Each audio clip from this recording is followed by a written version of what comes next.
Would you participate in research about extraterrestrial and non-human intelligence or UFO, UAP contact and dreams if it provide a meaningful answer to the mysteries of the phenomenon at the same time as a way for mainstream culture to metabolize the reality of the experience of the phenomena and activate psionic talents that have been cultivated by things like MK Ultra, the GATE program, and whatever is happening with current UAP psionic narratives, right? But this research might risk waking nightmares, time loop anomalies, and false memories. So I have a hypothesis that I would like to test, and it involves sentient orbs, extraterrestrials, non-human intelligence encounters in both waking and dreaming. It involves idealism and anomalous body marks that have been used as evidence for alien abduction, but I'm saying that they might actually be communication with a layer of dreaming reality. Right? It involves shamanism and testifying to dream reality, and it also involves time loops. This research intersects with psyops and false memory controversies. It regards MK Ultra, GATE, STARGATE, and Gateway program narratives within the experiencer community. Now, this video is talking about research that I'm considering doing, and I'm really working through the ethical implications of some of that research. And I'm also dipping my toe a little bit in conducting that research or bringing forward some of the relationships that I might need to have in order to accomplish this research. Now, there's a podcast coming out this week, a podcast interview I had with the Dreamland Motel. Now, if you're not familiar with the Dreamland Motel, it's awesome.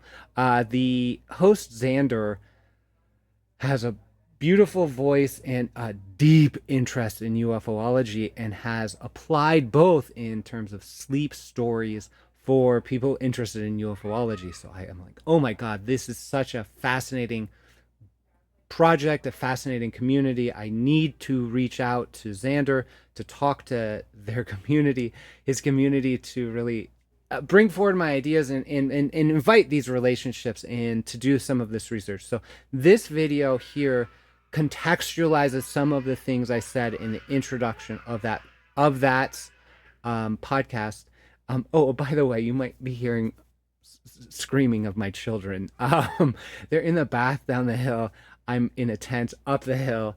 We've moved, but it's sort of, again, this is where we're at. So I'm really embodying the sense of a voice in the wilderness, kind of in the way I'm working. But they're having fun in the bath, pretending they're monsters. um, so So this video really kind of contextualizes some of the things I said, some of the things I'd like to do with research that I'm considering. And so I made an invitation for the Dreamland Motel community to report their dreams as a first step in a process of working with me that will develop some psionic dreaming experiments. I'm looking to a number of things to kind of frame this work. So I just wanted to invite you to understand what I'm about to do. Before we do, we have to start with definitions, and that's one of the things I'm learning to do here in this communication, because we're talking about MK Ultra, we're talking about GATE, Gateway, Stargate. What are these things? They sound like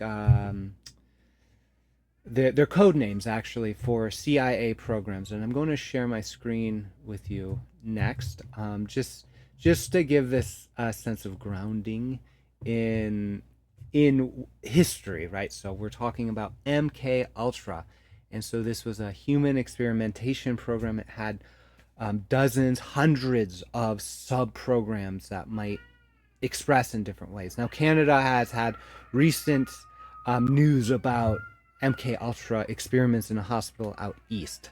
And so this is where the CIA was experimenting, sometimes with LSD, mind control, perhaps hypnosis, with citizens and against their understanding. I wanted to talk about the Gateway program. because that talks about oh yeah, this is it. It's from the Monroe Institute. So the Gateway program, these are all intersecting things, intersecting sometimes conspiracy theories or programs. They should be kind of familiar to you. Um, Basically, the history goes: World War II happens, and then CIA kind of comes forward, and then there's this sort of management of PSYOP, that's psychological operations, and that's where the intelligence community would enact these operations. And examples of these include like pretending there's vampires to destabilize enemies, to overthrow their government, and things like that. Examples like that, I was saying, like the LSD experiments with citizenry. Can we do mind control? And there's oftentimes like a back and forth between U.S. and Russian or like the enemy, right? Their science. And so there's a kind of Cold War situation happening. That Cold War situation thing brought forward Stargate, the Stargate project, which was a remote viewing program, meaning to psychically spy on enemies. That kind of came out of that Cold War dialogue. And to support that, in part, was the Gateway program. It's about it uses an out-of-body experience developed by Robert Monroe, brought forward by the Monroe Institute, and is popular now to contextualize some of the quote-unquote psionic aspects of UAP disclosure nowadays. And so I really just wanted to call that out. Here's psionic whistleblowing. Psionic whistleblower, right? So Jake Barber, yeah, Jake Barber's the psionic. There's psionic military assets and things like that. And if you're following UAP disclosure, you know about these things, and you know that they're contextualized in Stargate, in the GATE program, and things like that. So those are just the basic kind of things I'm working with. And the one thing I would invite you to do, and this is around the GATE program, is to really tune in to an imagination, right? So the idea here is that the US government, through MK Ultra or other things, started to cultivate psychic spies, and started to use things like psyops or mind control or human experimentation. Now, this is very familiar to anyone who's watched Stranger Things, which is an enjoyable science fiction through Netflix, right? So anyone who watched Stranger Things might recognize that there was human experimentation for psionic experiences. And that relates to the GATE program. So GATE is important to understand. This is a conspiracy theory coming forward yet again. So it is sort of a recurrent idea. And that recurrent idea, and I'll just bring up the slide next.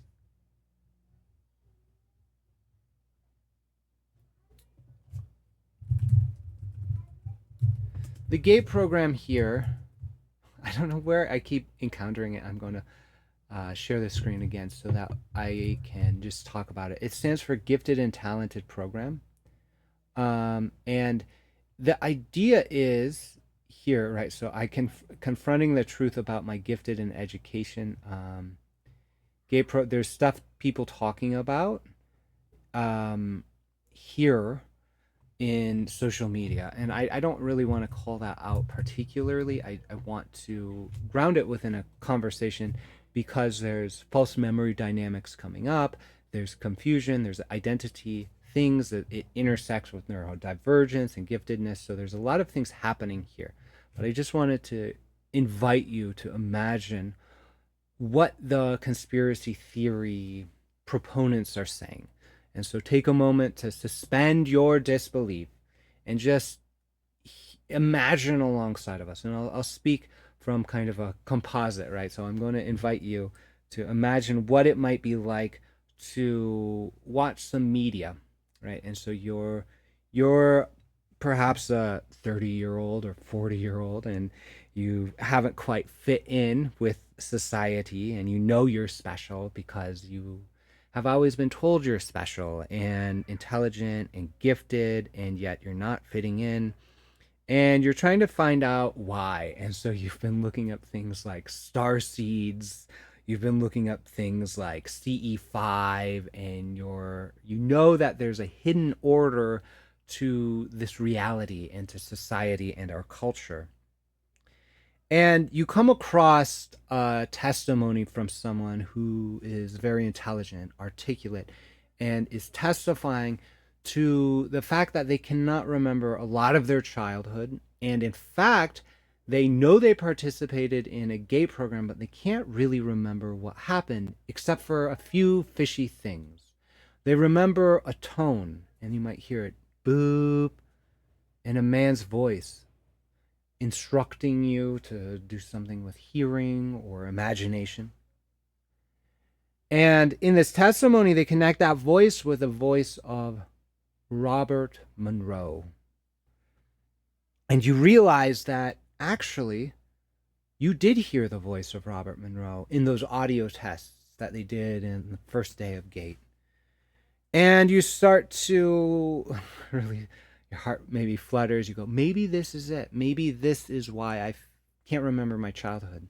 Maybe this is why I feel anxious in social situations. Maybe this is why I feel special and I have these psychic experiences. And maybe in fact, this can justify what seems like a highly strange reality of UAP, of encounters with NHI.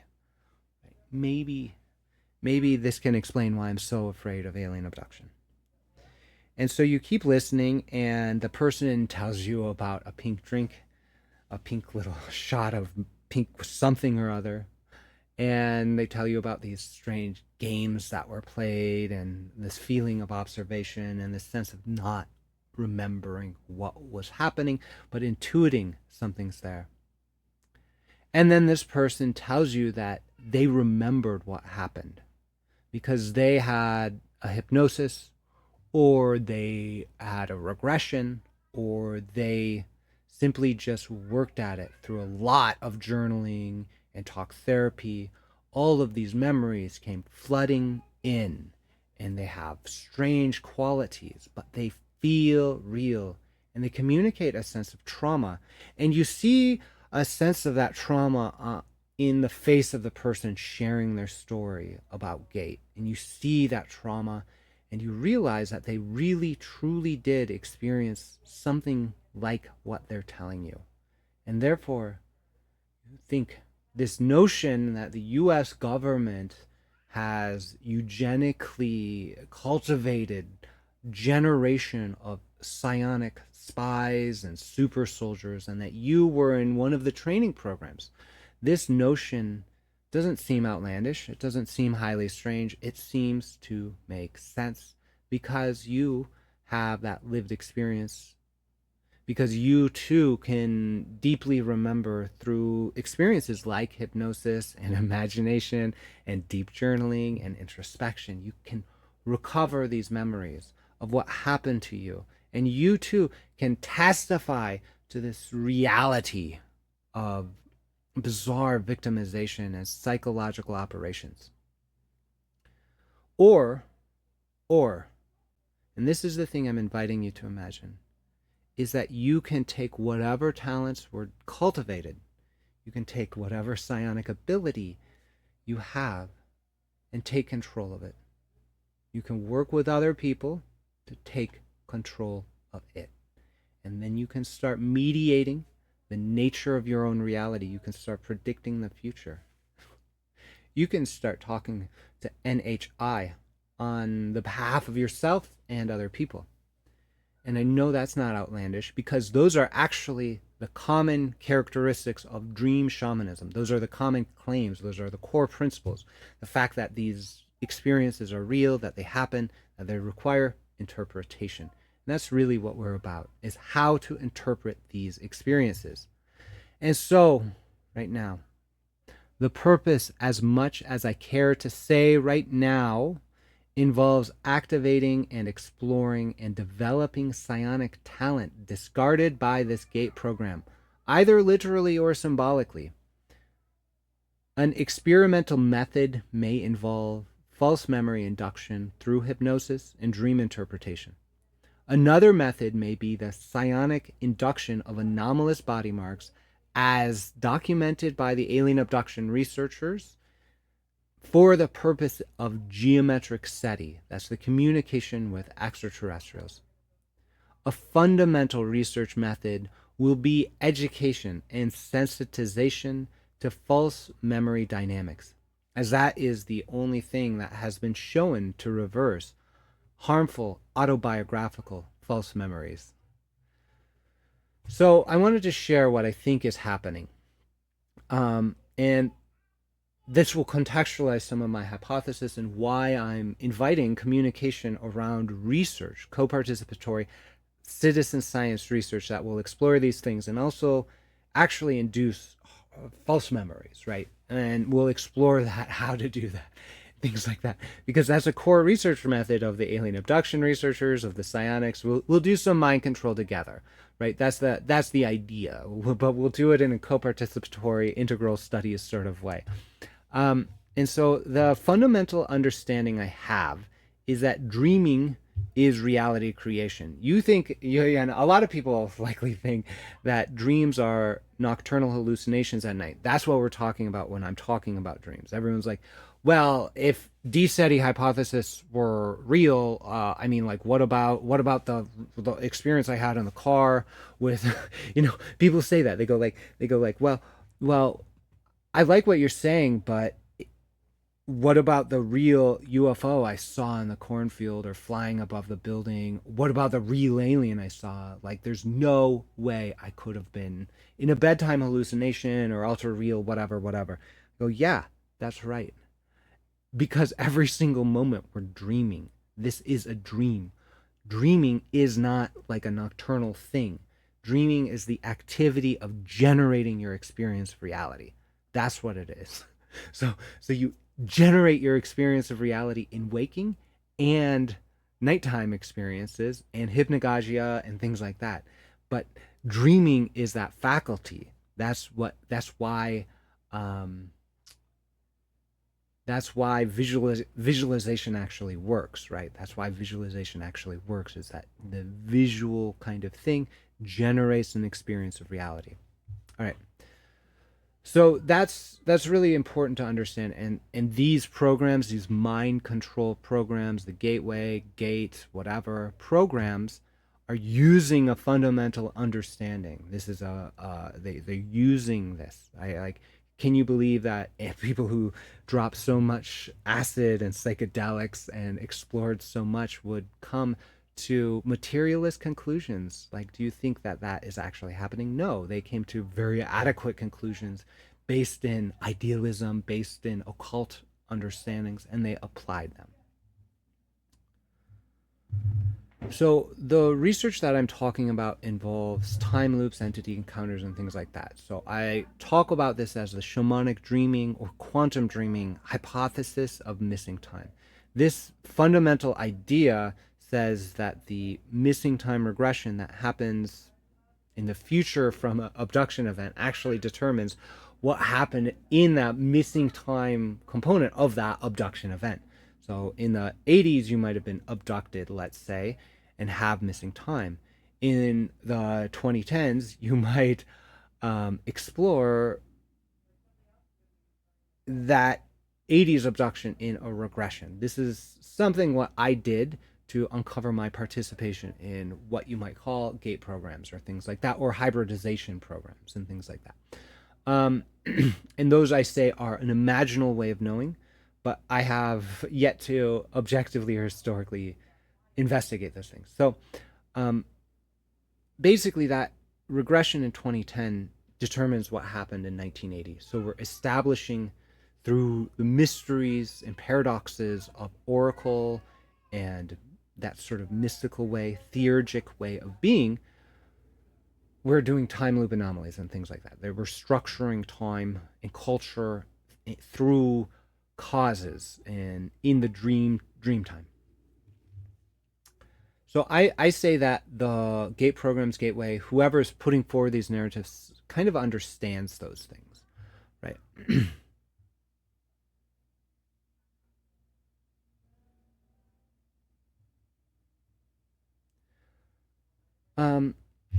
And the thing that I think is happening is, since I believe that it is a branch of esoteric practice that has branched off and has become its own thing. It's like an American Empire esoteric occultism. It's a religion unto itself, and it's a practical religion where where it's a sort of witchcraft, demonry kind of demonology. Is a demonic process, let's say.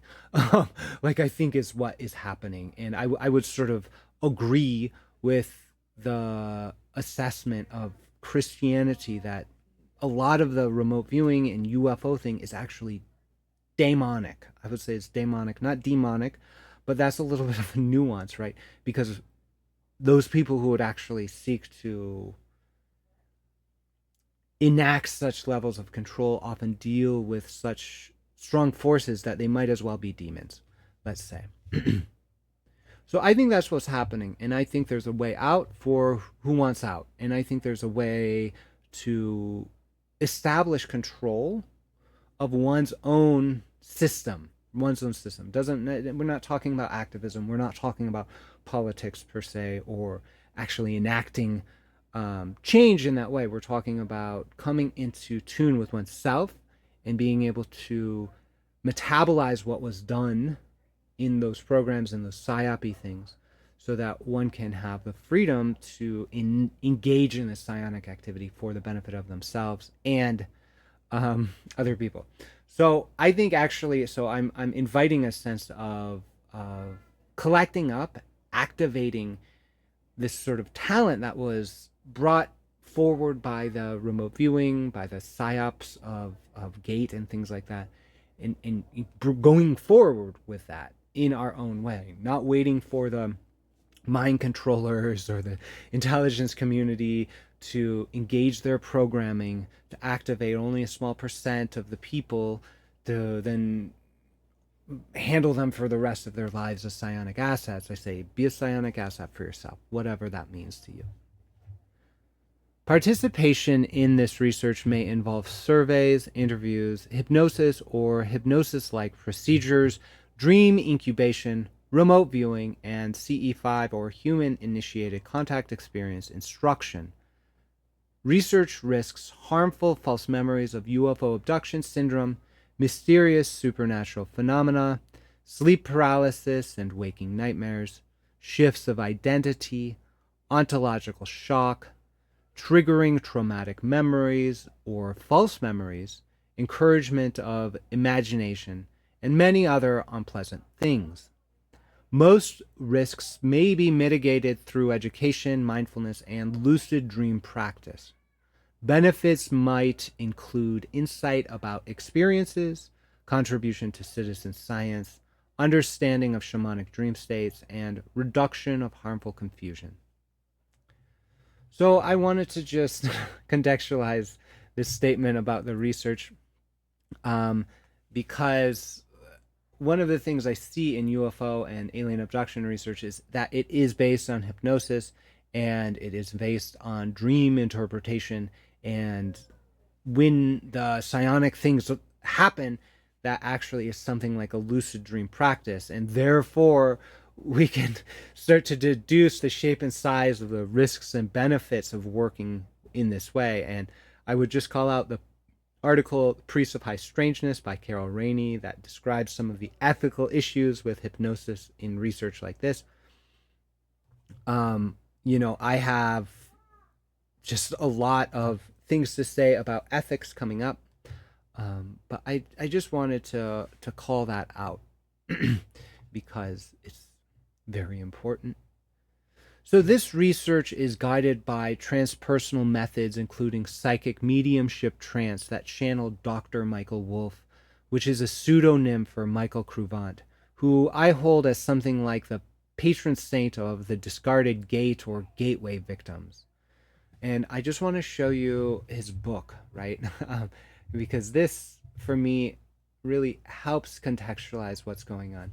Now, this book is very hard to receive, and I know about this book because Dr. Michael Wolf's cousin worked with me to have a session about these topics, and I have permission from him to dedicate my book, Galethog the Grey, to Dr. Michael Wolf, and to kind of explore this in my own inquiry, and that's exactly what I'm doing. And so this book, Catchers of Heaven, sort of Catchers in the Sky, is also kind of another title to it, which is a riff on Catchers in the Rye, which is said to be a mind control document as well. And so this kind of gives me kind of context of it.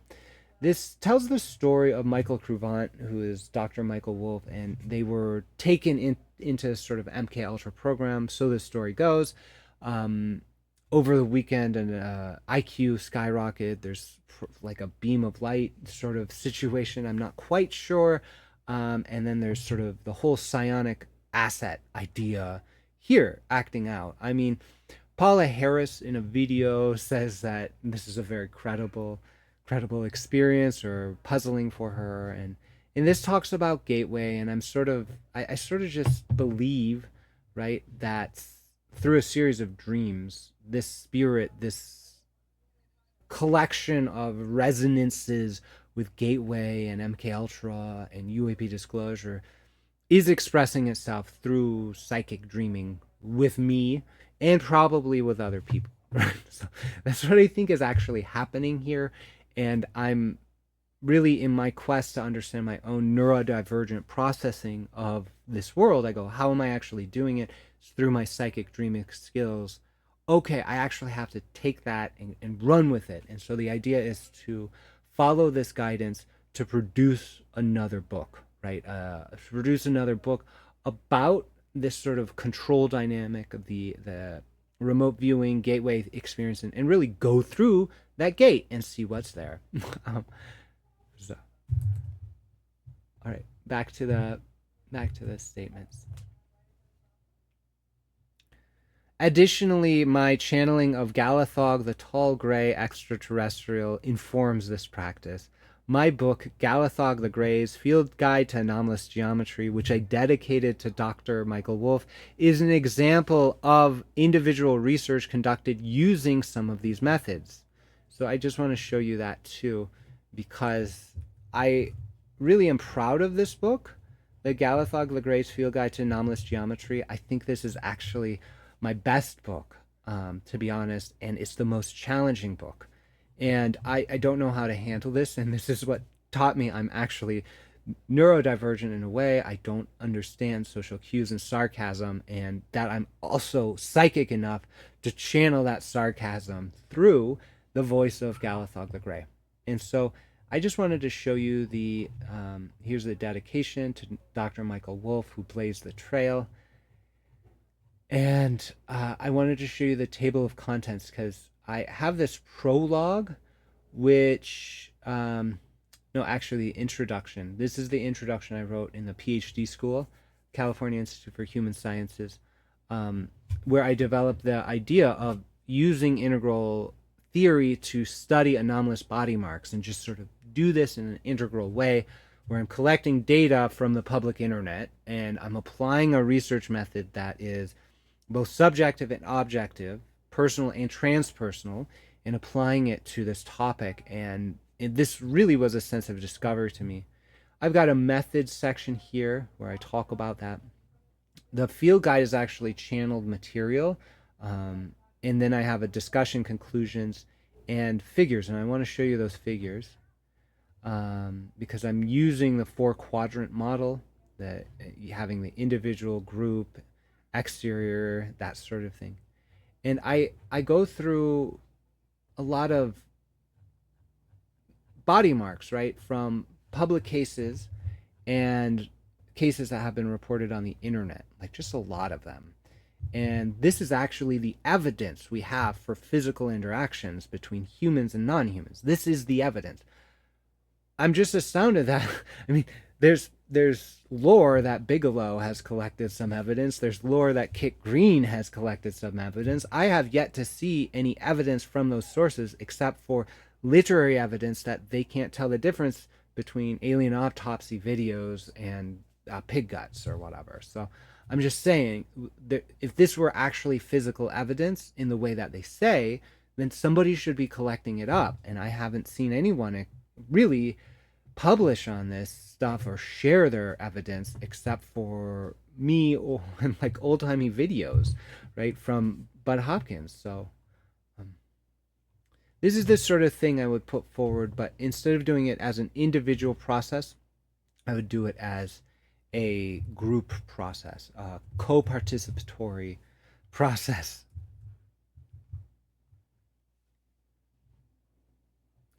I would seek to apply these methods within a co-participatory research group for the purpose of citizen science. It seems that there are black budget, mind control, and remote viewing programs that use some citizens against their knowledge. Therefore, it is possible that some percentage of people have been influenced by these programs towards psionic ability, but not selected as a psionic asset. The research would seek to document, activate, and explore the psionic talent cultivated yet discarded by the GATE program, either literally or symbolically. This research would not, however, be overseen by an academic authority. I've recently left my PhD program because of the inadequate response of the Institute to the concerns of the risk of harmful false memories. I tried to initiate an official dialogue about these concerns for 1.5 years, resulting in only 3 pages of official acknowledgement of my concerns. There are 2 voices of authority in NHI research, the human and the non-human. I have found no human authority willing to oversee the priests of high strangeness, despite much writing and crisis on my part. Therefore, I conduct my research under the ethical oversight of non-human authority, which has eternally and immediately been granted upon my withdrawal from school. However, I would write up my methods, share them with an advisory board, and then would share the results with participants towards the end of the process. This is the research that I sought to conduct for my dissertation. And I just want to show you how deeply serious I am about ethics and things like that. There's this, and I show this oftentimes, but this really kicked off my understanding of my own neurodivergence, but also my understanding of the crux of the ethical issues. And this document is what I sent to my program director to justify my leave of absence application and to really raise the concerns. And I worked with this document over the next year or so to really hone it down. But at this point, right, I'm showing some of the kind of communication. I'm just showing the like depth of thought and commitment I have to ethical dialogue. And so this is, right, this is a 200-page document, right? It's a 200-page document about false memory ethics. And so I'm very concerned very concerned about those things, but I also think that we can do research that will really clarify things very, very quickly, because we're not actually doing false memory things, we're doing dream work, and we know how to do that from human culture, where it's a human, it's sort of a universal human thing, right? So I'm not actually proposing research like this yet, but I'm curious about potential participants' thoughts and to gather any constructive feedback before taking time to write up these methods. So please feel free to respond to me with your thoughts, feelings, considerations. I'm going to offer a list of questions for you to consider, and you can reply in the comments or email to daniel@dseti.org to any of these you see fit.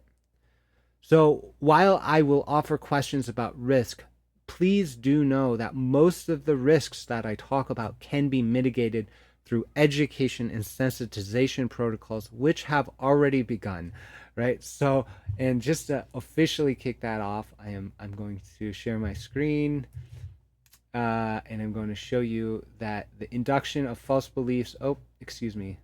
I'm going to show you that rich false autobiographical memories can be reversed. So we're going to use the instructions in this paper to really see what we can do to reverse false memories, but then to discover actually what stands behind them. And that's really what's most exciting to me, because I think that the experience community has been so hesitant to engage in false memory dynamics because they go, oh, what if I got clarity about false memories and my special alien abduction experience or the story I tell, and I make a living off of telling that story, right? Like, what if what if those stories just reveal it is a false memory or a sleep paralysis thing? So I'm here to say, actually, if that's the case, that's wonderful, because it still communicates exactly what you hope it will, just by way of dream shamanism or something like that. And I'm doing this work to really establish the literature and the cultural dialogue necessary to understand these kind of belief events like false memory or dreams or sleep paralysis as ultimately real and meaningful to culture.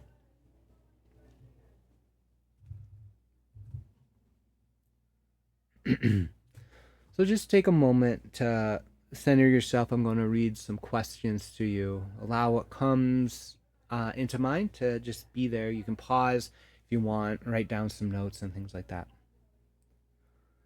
What would make you trust a research program that involves induction of false memories, CE5, or human initiated contact experience, and is guided by the investigators and the participants' dreams? What concerns do you have about false memory induction as an experimental method, both as a means to understand contact and induce contact? What if the research revealed objective causes of contact to be accidental or prosaic? What if the research revealed your experience was false memory or confabulation? What if the research revealed some contact to be PSYOP, mind control, or black budget events? What if the research risked hitchhikers and time loop anomalies?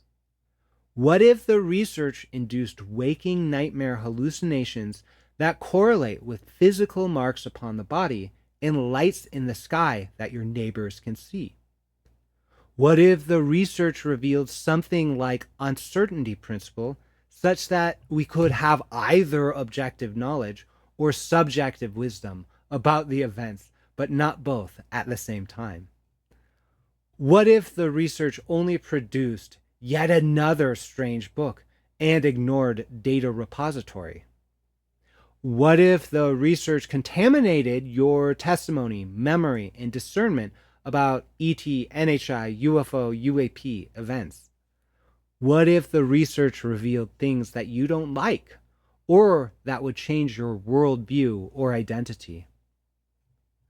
What if the research does something sci-fi to your memories, like from Philip K. Dick's many novels, or The Eternal Sunshine of the Spotless Mind, where you'll never know if the memory is real or false, if the angel is an orb or just a suggestive satellite, or if the top is spinning, as in the end of Inception?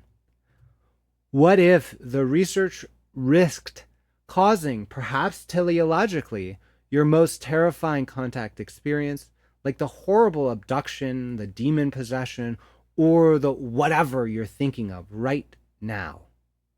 Would you in the future consent to research that experimentally affected you in the past? Why would you consider participating in such research? Would the research be worth it if it could activate and understand the psionic talent that was cultivated yet somehow set aside by the GATE program, Gateway, Stargate, MK Ultra, or whatever mysterious dark programs there are. What if this idea is just a metaphor for something like collective healing and dream inspiration? So I'm seeking to engage a discussion about this research because I need to think about it from other perspectives, since it will require me to use hypnosis in a way that I've never done before. But I know it's possible because I've studied it from the outside looking in, and I've tracked it in some clients, and I've also kind of tested it with myself. It's a sort of suggestive hypnosis, which is often used by the trickster element within these contact narratives. And so I'd be happy to address any specific questions you have about these methods or this idea. I'd love to hear your thoughts and to just chat about the topic. So thank you for your consideration. Thanks for your discussion. Thanks for your attention here. I know that attention is often the most valuable commodity there is.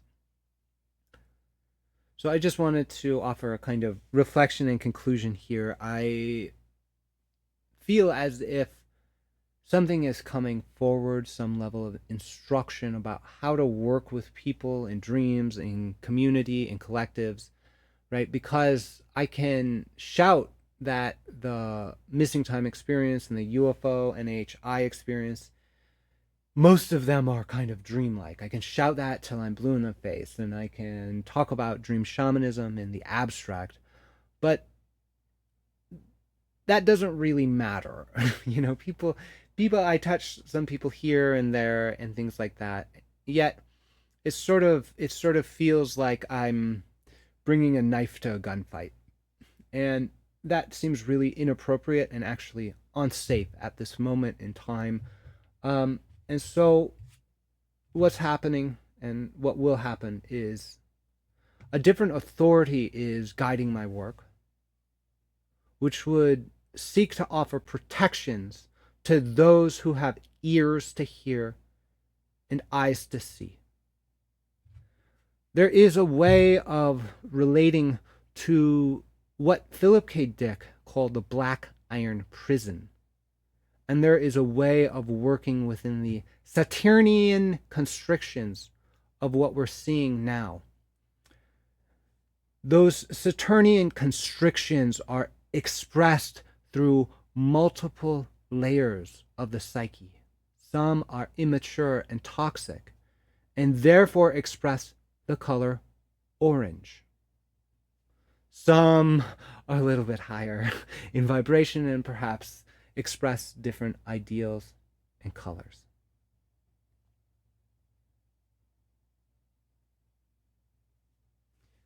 So those I work with on the other side say this is as it's always been. This is as it's always been. You would yearn for a long-standing legacy of cultural initiations all the way back through apostolic succession to Jesus Christ and to Adam before him or whatever.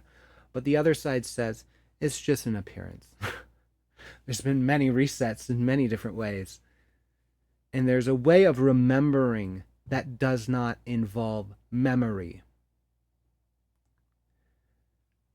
And so, there is a mystery of the mastery that's being applied here. And if you would yearn for a different world that you can dream yourself, I would invite you to just have this conversation about how we might activate those experiences, right? So what I was saying, I could speak till I'm blue in the face about dream shamanism. And we can look to cultures in the past, but until we see something actually happening now in our culture, right, of those people who are AI influenced or technologically whatever, right, until this generation of millennials or whatever after that, I suppose I'm speaking to the millennials here with the GATE program stuff, but until we find a sort of shamanism that's indigenous to us, right, will be under the control of those who are willing to master these skills in this time. So that's the invitation. And so I've actually sought ways of communication and achieved those ways of communication. I've done what has been claimed, and I am offering the proof through this engagement. And you will see it. And you have seen it. And you are seeing it now. Because that is the mystery of working with dreams in time. And that's about it. That's where I'm at. So once again, thanks for being with me. If you have any questions, you can email me, daniel@dseti.org. You can reach out at dseti.org or down in the comments or whatever. So with that, Godspeed.